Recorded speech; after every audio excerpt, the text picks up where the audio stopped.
get up in the morning. I get up about 7 o'clock on a Sunday morning. I go down, finish up my message, have my devotional time, finish up my message, get a little prayer time in. And I go through that process of getting ready for church with a wife and children. And then I get to church. I drive up, and security is waiting for me when I drive up. They take my book, my bag. I get hugs from the men in the morning. How you doing, Bishop? You got a word for me today, and all that. And that day, I walk into the building, say hi to people in the hallway and things of that nature. Go to my office. Jimmy takes care of my tie, gets my tie all fixed up, make me looking good, because my wife does not like me looking crazy coming on the pulpit. She checks me out from top to bottom. My shoes, are they shine? Is there any strings on my clothes? So now it's been put on the men, because in the back we pray. Me and the men pray before I come out. And Jimmy makes sure everything's looking good before I hit the pulpit, because we don't need Sister Taylor to tell me to go back and comb my hair. So that's the beginning of it, and I get into the praise and worship to prepare myself to deliver what I believe God is saying for Center for Hope Ministries, that will take the ministry forward and individuals forward to the next level and the purpose of God for their lives.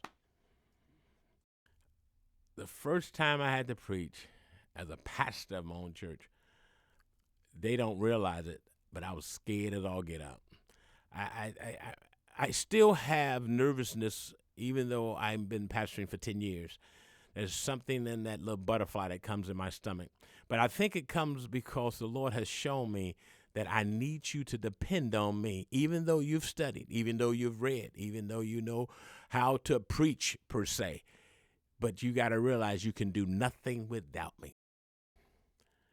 Well, I've been married now for 27 years.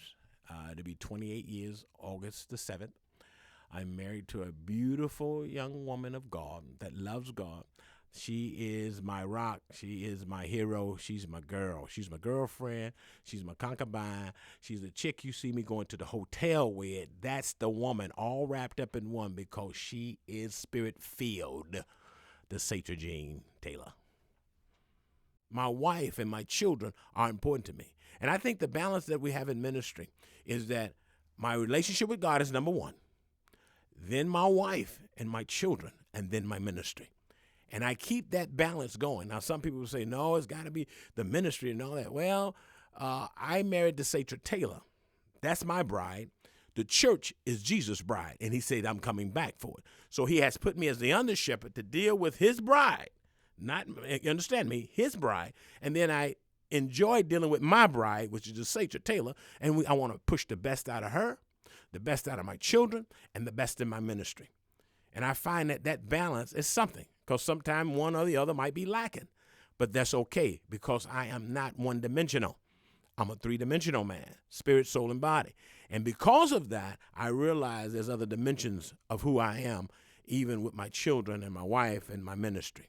So I think when people get that order and the balance of God, it makes this life a whole lot easier and simpler as a pastor and a man of God.